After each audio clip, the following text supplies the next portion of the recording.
Toliau kviečiam rūpestingą, entuziastingą ir džiaugsmingą nefrologę, daktarę Agnę Kerpauskienę. Jos tema yra apie retas ligas, prašau.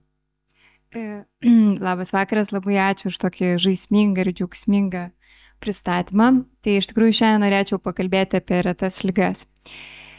Na ir kalbant apie retas ligas, tai turbūt šlapimo pokyčiai tokie kaip hematūrija, proteinūrija yra vieni dažniausių radinių pirminėje sveikatos priežiūros grandyje.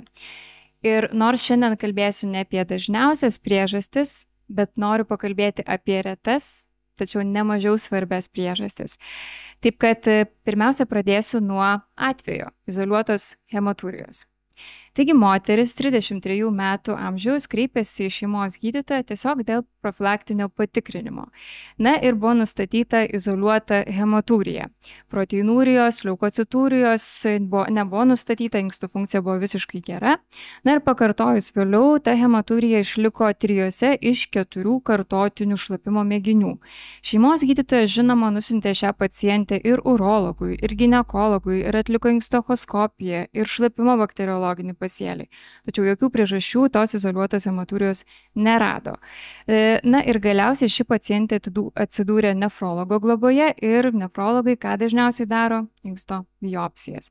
Taigi atlikus inkstų biopsiją elektroninė mikroskopija buvo nustatytos suplonėjusios glomerulų bazinės membranos. Na, plonųjų bazinių membranų liga turbūt mums labai gerai pažįstama ir šis terminas pirmą kartą buvo paminėtas 1960 metais. Ir turbūt tradicijos kartojasi iš kartos į kartą, kad plonųjų bazinių membranų liga arba kitaip dar vadinama gerybinė hematūrija yra gerybinė, kaip ir šis žodis. Taigi pacientė yra patikinama, kad ši izoliuota hematūrija yra visiškai gera, nieko prognostinė prasme neturėtų progresuoti inkstų nepakankamumas. Na, rekomenduojamas kasmetinis stebėjimas, bet pacientė išgirdusi tokią džiugią naujieną apie gerą prognozę, nesilanko pas gydytojus apie 10 metį. Ir vis dėlto reiktų mums tiesiog turbūt atkreipti dėmesį, kad ne visos geros istorijos baigėsi gerai. Ir yra nustatyta, kad mikroskopinė hematūrija yra susijusi su didesne lėtinės inkstų ligos progresavimo ir atsiradimo rizika. Taigi plonųjų bazinių membranų liga 2018 metais buvo pervadinta Alporto sindromo tarptautinės grupės į autosominį dominantinį Alporto sindromą. Alporto sindromas iš tikrųjų anksčiau buvo žinomas kaip su X chromosoma susijusi glomerulopatija, tačiau buvo dabar išskirti ir kiti tipai, tokie kaip autosominis recesyvinis, autosominis dominantinis ir digeninis Alporto sindromas. Na, reikia paminėti, kad izoliuota hematūrija ir plonųjų bazinių membranos gali atsirasti ne tik autosominių dominantinių Alporto sindromų sergantiems asmenims, bet taip pat ir moterims sergančioms su X chromosoma susijusiu Alporto sindromu, kurios anksčiau buvo vadintos tiesiog nešiotojomis. Taigi, kas tas Alporto sindromas? Mes žinome, kad bent 10% suaugusių, kuriems prireikia pakaitinės inkstų terapijos, serga genetinė inkstų liga. Ir Alporto sindromas yra antra pagal dažnumą paveldima inkstų liga. Vis dėlto net 50% šios ligos atvejų lieka nediagnozuotų. Na ir ši liga atsiranda dėl to, jog įvyksta patogeninės mutacijos kolageną 4 koduojančiose genuose. Nuo kolagenas 4 yra ypatingai svarbus komponentas, baltymas glomerulų bazinėms membranoms ir taip pat randamas ir akise bei ausyse.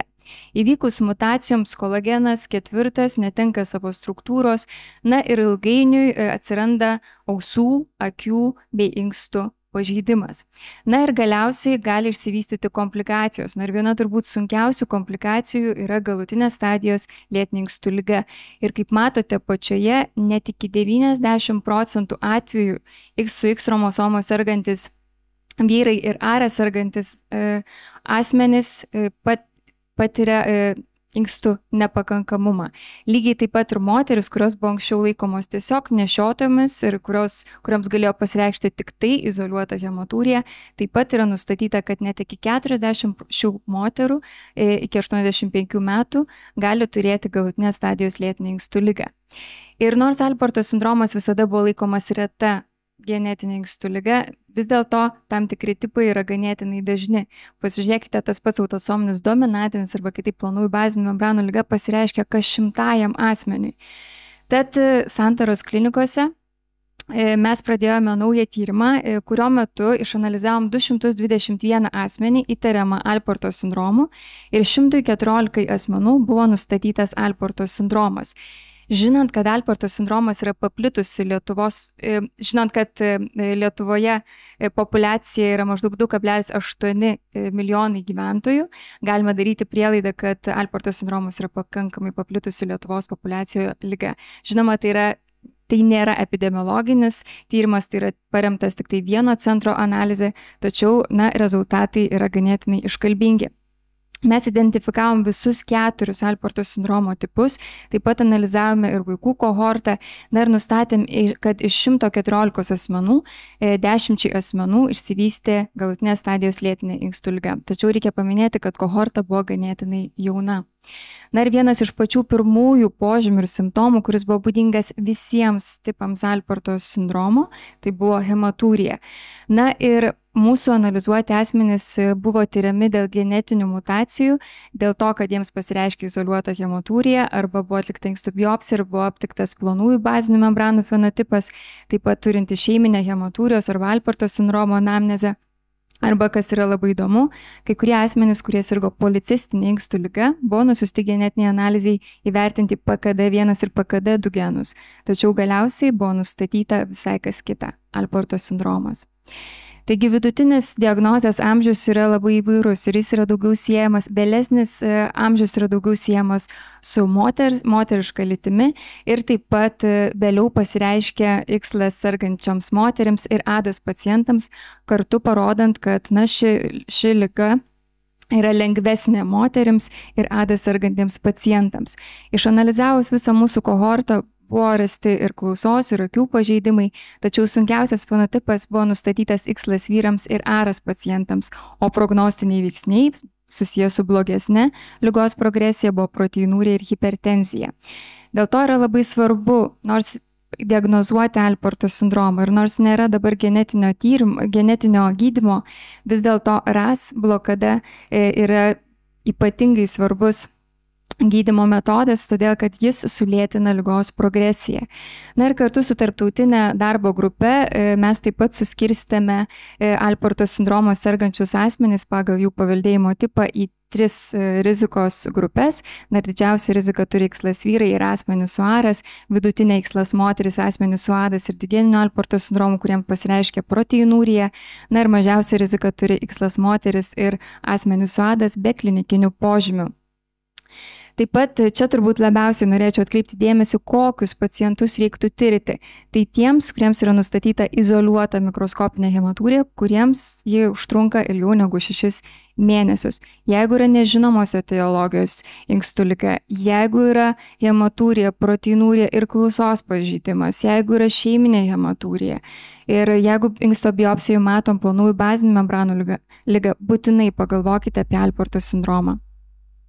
Ir taip pat kartu su tarptautinė darbo grupe, kartu mes išleidome tarptautinės rekomendacijas diagnostikos ir gydymo Alporto sindromo atveju. Ir rekomenduojame ypatingai svarbu raudonos ir geltonos rizikos pacientus. Iš tikrųjų, kai tik tai yra diagnozė nustatoma, iš karto nedelsiant pradėti RAS sistemos blokatorius. Tuo tarpu žalioje rizikos grupėje esančius pacientus rekomenduojama stebėti ir atsiradus bent menkiausiams proteinūrijos požymiams iš karto pradėti skirti RAS blokatorius. Taigi, kalbant apie mūsų pacientę, kuri kreipėsi tik dėl izoliuotos hematūrijos, ji turėjo 2 sūnus. Ir iš tikrųjų po 10 metų ji kreipėsi pakartotinai, nes jai jau buvo atsiradusi proteinūrija ir buvo nustatyta trečios stadijos lėtinė inkstų liga. O jeigu pažvelgtumėte į jos sūnus, tai vienas iš sūnų jau patyrė galutinės stadijos lėtinę inkstų ligą būdamas 22 metų amžiaus, o kitas jaunesnis jau turi 3 stadijos lėtinę inkstų ligą. Taip kad izoliuota hematūrija atrodo tokia nekalta, tokia gerybinė ir ypatingai moterim ir kai nėra daugiau jokių simptomų. Tačiau tirkite, pastebėkite ir pagalvokite, tai yra ypatingai svarbu. Antroji dalis yra skirta proteinūrijai, kuomet yra dar nustatomi ir sisteminiai ligos požymiai. Taigi vienas iš pacientų, Tomas, tarkime, vardas jo toks, šis pacientas kreipėsi dėl izoliuotos proteinūrijos. Inkstų funkcija buvo visiškai gera, hematūrijos nenustatyta. Šiam pacientui buvo atlikta inkstų biopsija, kuri atskleidė, jog tai yra židininė segmentinė glomerulosklerozė. Na ir pacientas buvo tirtas dėl įvairiausių priežasčių, nei viena priežastis nebuvo nustatyta, tačiau pacientas skundėsi sąnarių skausmais, sumažėjusių prakaitavimų, deginimo skausmais rankose ir delnuose ir paduose. Ir tirtas reumatologų, tačiau diagnozė taip ir nebuvo nustatyta. Taigi, po 7 metų, kada nefrologijos centre Santaros klinikose buvo pradėta Fabry ligos patikros programa, šiam pacientui turinčiam tik pradžioje izoliuotą proteinūriją, kuri vėliau progresavo iki inkstų nepakankamumo, buvo nustatyta Fabry liga. Taigi Fabry liga yra lizosominė kaupimo liga, kuri atsiranda dėl alfa-galaktosidazės A stokos. Tai yra genetinė liga, trūkstant fermento, nesuskaldytos medžiagos kaupiasi įvairiose organų sistemose, taip sukeldamos tų organų pažaidą. Na ir jie yra, ir kas yra ypatingai svarbu ir dėl ko mes nuolatos apie ją šnekame ir stengiamės tą žinią plėsti, ši liga yra gydoma. Ši liga yra gydoma tiek pakaitinė fermento terapija, tiek ir šaperonais, tiek ir šiuo metu yra didelis dėmesys kreipiamas genų inžinerijai. Na ir kalbant apie mūsų pacientą, šis pacientas dėja nesulaukė pakaitinės fermento terapijos, nes jį reikėjo jau pradėti dializuoti, na ir vėliau vis tiek buvo pradėta ta pakaitinė fermento terapija, nustačius diagnozę, todėl kad siekiant apsaugoti kitus organus. Na ir pakaitinė fermento terapija yra labai svarbi, nes jie apsaugo ne tik inkstus, bet taip pat ir nuo širdies pažaidų, taip pat ir insulto prevencijai. Ir vis dėlto ypatingas dėmesys yra, jog ši liga turi būti diagnozuota anksti ir šis gydymas turi būti pradėtas anksti. Vis dėlto mūsų pacientui nepasisekė, jam buvo pradėtos dializės. Ir kas yra svarbu, kaip diagnozuoti tą ligą? Galbūt buvo galima išvengti tų 7 metų tokios ilgos kelionės link tos diagnozės ir galbūt išeiti šio paciento būtų buvusios visiškai kitokios. Ši liga yra multisisteminė, bet vienas iš ypatingų požymių, apie ką visada reikia pagalvoti, jeigu yra izoliuota proteinūrija, jeigu yra sutrikusi inkstų funkcija ir jeigu pacientas skundžiasi skausmais delnuose, paduose, sumažėjęs prakaitavimas, siųskite genetiko konsultacijai dėl Fabry ligos, nes yra labai sunkios gyvybei grėsmingos komplikacijos šios ligos, gali būti įvairios aritmijos, inkstų nepakankamumas, gali ištikti insultai. Taigi ši liga yra diagnozuojama tiek ir tyriant fermento aktyvumą kraujyje, taip pat nustatant patologinės sankaupas kraujyje. Na ir auksinis standartas be jokios abejonės tai yra genetinė analizė. Na ir čia yra pateikta lentelė, kada įtarti Fabry ligą ir kada siųsti tokį pacientą. Jeigu randame angiokeratomas, jeigu pacientas neprakaituoja, jeigu nežinomos etiologijos inkstų liga, ypatingai su proteinūrija, būtina pagalvoti apie Fabry ligą. Na ir čia yra visiškai irgi nesenos rekomendacijos, kalbant apie retas inkstų ligas, kad jeigu mes kartais iš tikrųjų nežinom, kas tam pacientui yra ir neretai netgi randame židininę segmentinę glomerulosklerozę, tačiau nerandame jokių priežasčių, kurios galėtų sukelti tą židinę segmentinę glomerulosklerozę, reiktų tirti genetiškai tokius žmonės, ypatingai jeigu jie turi sisteminį pasireiškimą ir sisteminių skundų.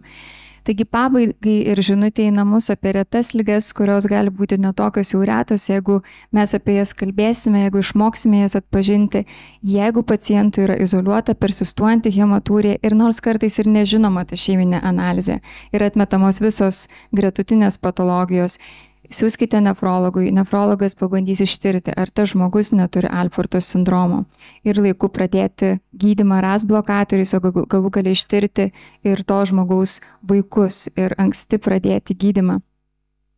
Na, o kalbant apie izoliuotą proteinūriją, jeigu yra sisteminiai požymiai, atmetamos visos kitos gretutinės patologijos ir jeigu pacientas iš tikrųjų tas toks patognominis požymis, degantis delnai ir padai, siųskite dėl Fabry ligos ir galbūt padėsite mums daugiau tokių atvejų rasti ir laiku paskirti gydymą, kuris tikrai yra labai efektyvus. Ačiū už dėmesį.